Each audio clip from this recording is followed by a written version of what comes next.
Get ready because today we're going deep on game theory. Game theory. It's not just about games. No. It's about understanding how people make decisions when other people are involved. It's about strategy. Yeah, exactly. And it's surprisingly relevant to so many things, like Absolutely. way beyond just economics. Oh, yeah. Like even stuff like evolution and politics. Politics for sure. Yeah, and we're going to unpack all of that today. Oh, they are. So Wikipedia defines game theory as the study of mathematical models of strategic interactions. That's the textbook definition. Yeah, it's a mouthful. It is. So let's break it down. Like, what does that actually mean? Well, basically, game theory tries to figure out how people will act when they know their choices affect other people. Okay, so like anticipating how other people will react to what you do. Exactly. And then trying to find, like, the best strategy for yourself. So it's all about strategy. It is. I like it. Yeah. But before we get into all of that, I'm curious about the history of game theory. Okay, yeah. Where did this all begin? Well, you could go all the way back to, like, Sun Tzu, Sun Tzu. The Art of War. Yeah. It's all about knowing yourself and knowing your enemy. Right, so was he like a proto-game theorist? Kind of, yeah. Okay. I mean, he was talking about strategies centuries ago. Okay, so then like when did it become more like mathy? Well, there were some early mathematicians who looked at like games of chance, Oh, okay. like Cardano in the 16th century. Uh-huh. And then in the 17th century, Pascal and Huygens developed this idea of expectation. Expectation. Yeah. So what does that mean, like, in terms of game theory? So imagine you're making a risky investment. Okay. Expectation helps you figure out like what the average outcome might be.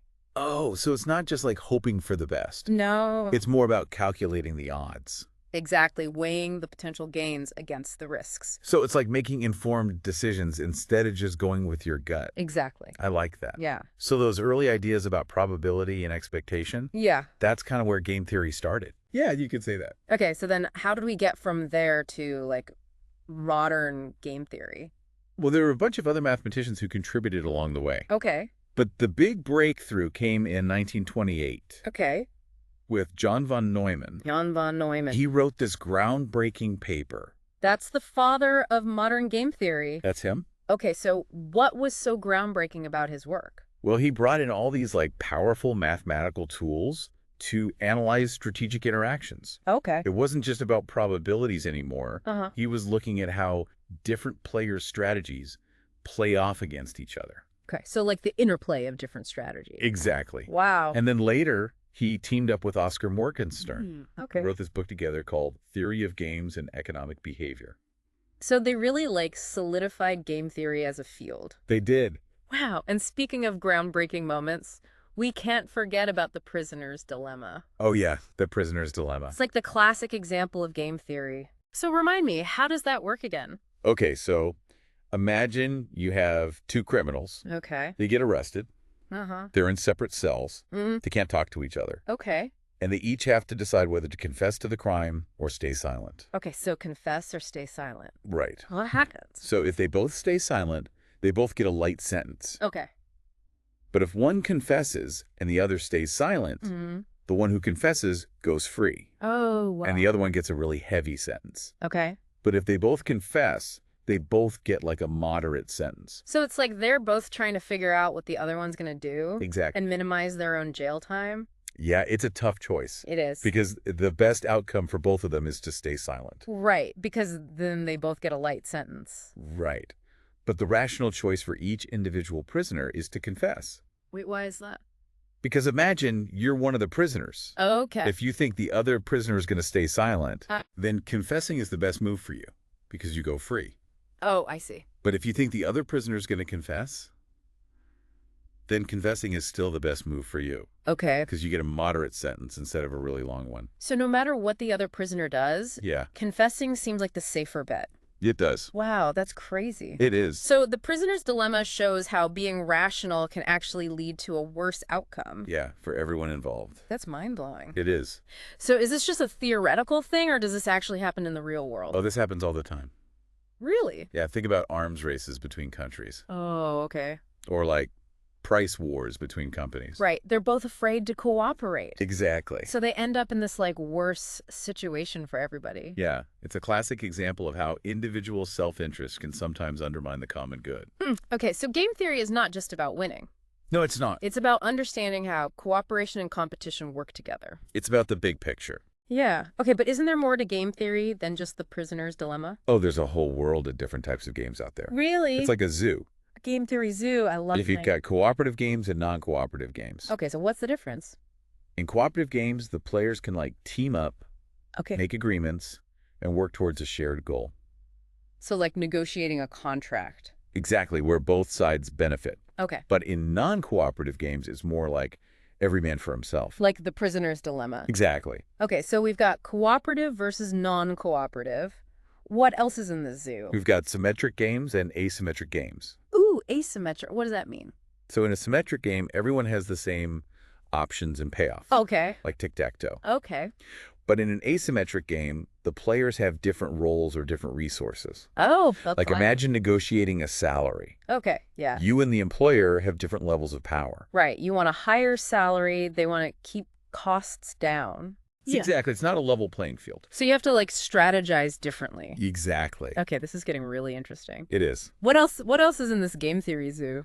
We've got zero-sum games and non-zero-sum games. Okay, break it down for me. In a zero-sum game, one player's win is always the other player's loss. Okay, Like poker, I see. the total amount of money stays the same. It just gets moved around. Mm. But in a non-zero-sum game, both players can benefit. So like trading, Yeah, exactly. where both sides can come out ahead. Exactly. Okay, what else? We've got simultaneous games and sequential games. Okay, In a simultaneous game, everyone moves at the same time. like rock, paper, scissors. Exactly. Okay. But in a sequential game, players take turns. So like chess. Yeah. Okay, You make a move, then your opponent makes a move. right. So you have to anticipate their moves. You do. Wow. And then we've got games of perfect information and imperfect information. Okay, what's that all about?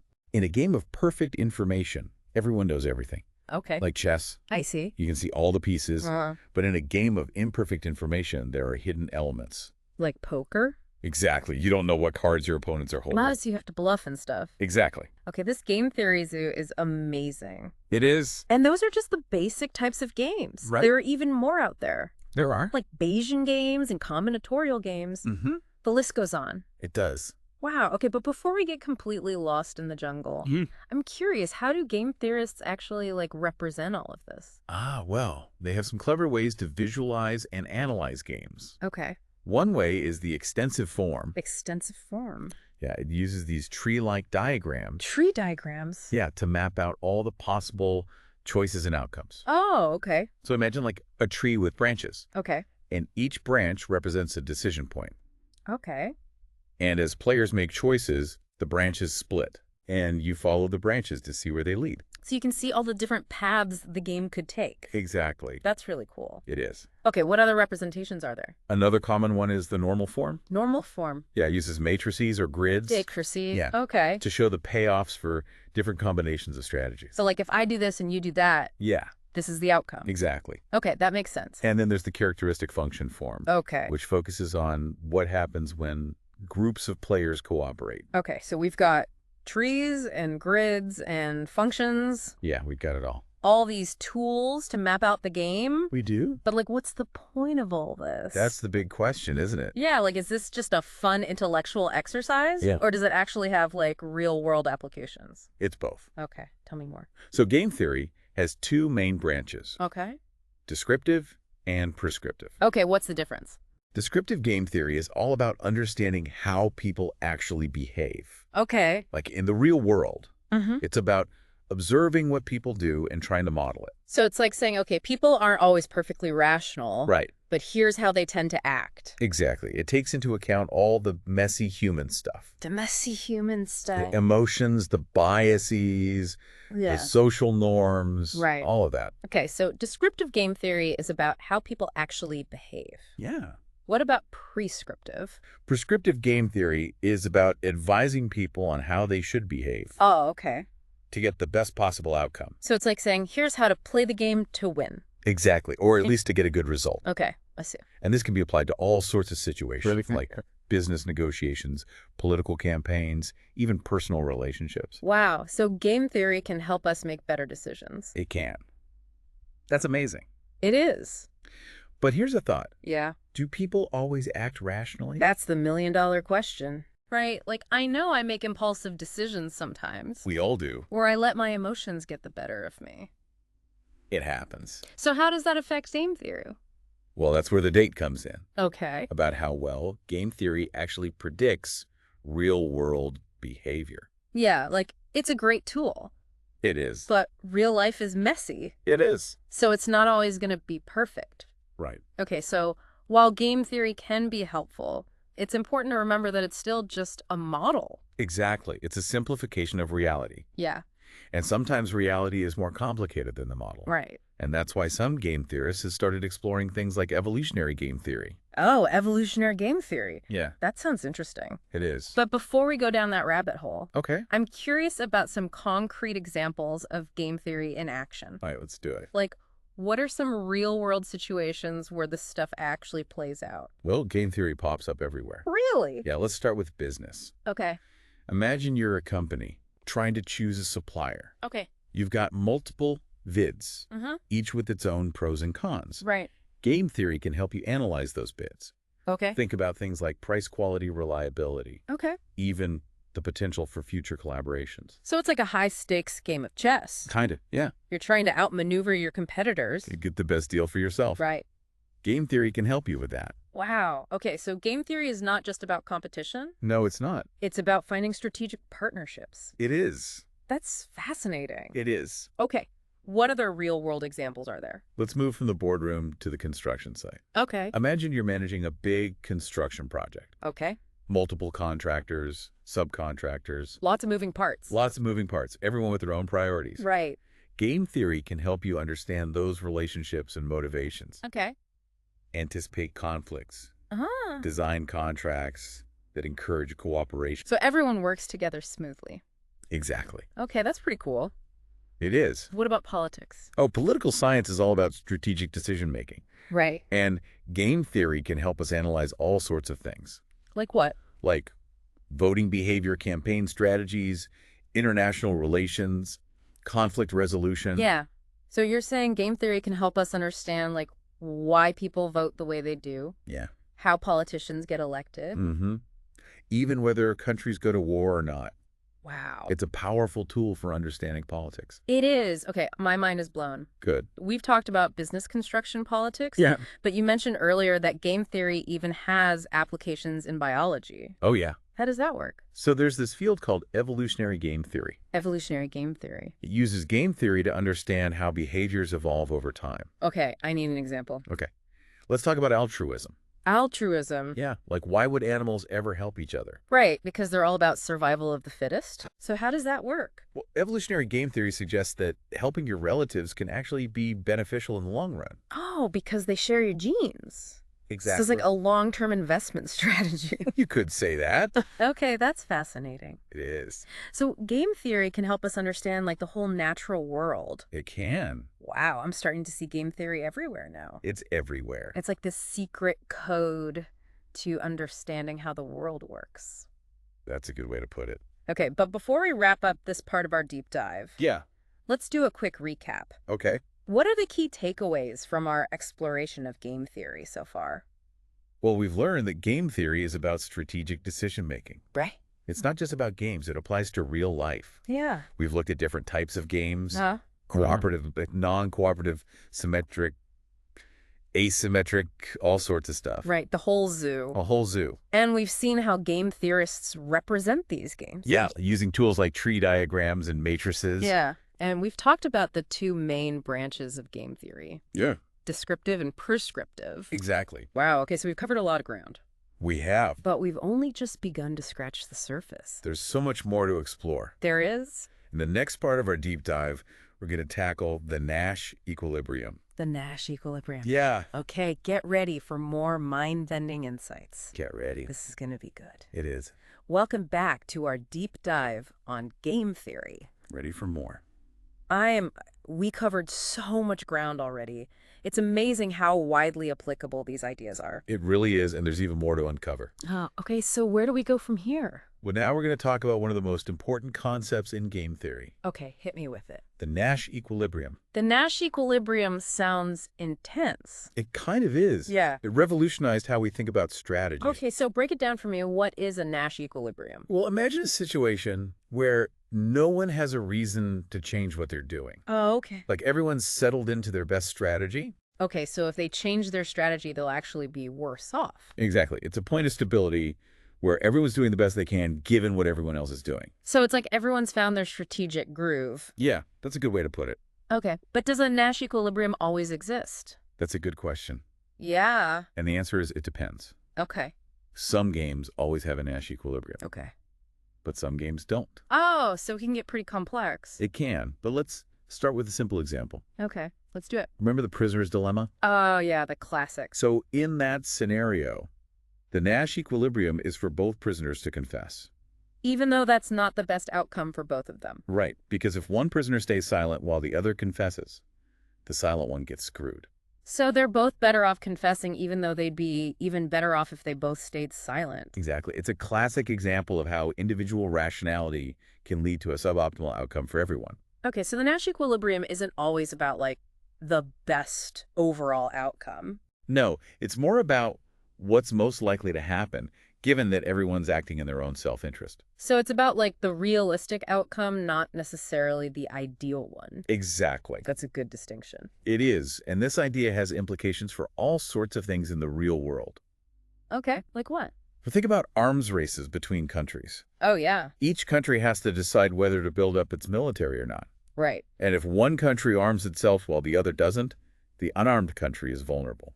So they both end up arming themselves, even though that makes the world less safe. It's a classic security dilemma. It's like the prisoner's dilemma on a global scale. Exactly. Wow. But it's not just about war and peace. What else? The Nash equilibrium can help us understand things like international trade environmental agreements, even the formation of alliances. So it helps us make sense of all these complex interactions between countries. It does. Okay, that's amazing. But how does the Nash equilibrium show up in, like, everyday life? Think about driving. Drive. Yeah, when you're approaching an intersection, Okay. you have to decide whether to go or wait. Right. And your decision depends on what you think the other drivers are going to do. That's so true. If I think the other car is going to run the red light, I'm definitely stopping. Exactly. So you're constantly making strategic decisions based on what you think other people are going to do. It's like a game of chicken every time we get behind the wheel. Kind of. Yeah. Hmm? And over time, drivers in a city tend to settle into a sort of equilibrium Oh. where everyone's playing it relatively safe. So we're all kind of subconsciously using game theory to navigate traffic. Yeah, you could say that. That's wild. And this kind of thinking applies to all sorts of everyday situations, It's like what? like deciding which lane to choose at the grocery store Okay. or figuring out how much to tip. Right. We're always trying to anticipate what other people are going to do. We are. It's all about strategic interdependence. The Nash equilibrium is everywhere. It really is. Wow. Okay, I need a minute to process all of this. Take your time. That's a lot to take in. Okay, I think I'm ready for more, but can we just do a quick recap of what we've learned about the Nash equilibrium? Sure. So the Nash equilibrium is a situation where no one has an incentive to change what they're doing. Okay. It doesn't always lead to the best outcome, but it helps us understand how rational self-interest can shape our decisions. Right. And it applies to all sorts of situations. It does, from business to politics to everyday life. Okay. I think I've got a handle on the Nash equilibrium now, but before we move on, I have a question. Okay, sure. You mentioned earlier that the Nash equilibrium doesn't always accurately predict how people behave. Right. So what happens when people don't act rationally? That's a great question, and it leads us to the next part of our deep dive. Ooh, I can't wait. We're back and ready to wrap up our deep dive into the world of game theory. It's been quite a journey. It has, and we've learned that game theory is a lot more complex than it might seem at first glance. It definitely is. It's not just about finding the one right answer. Right, because real life is messy.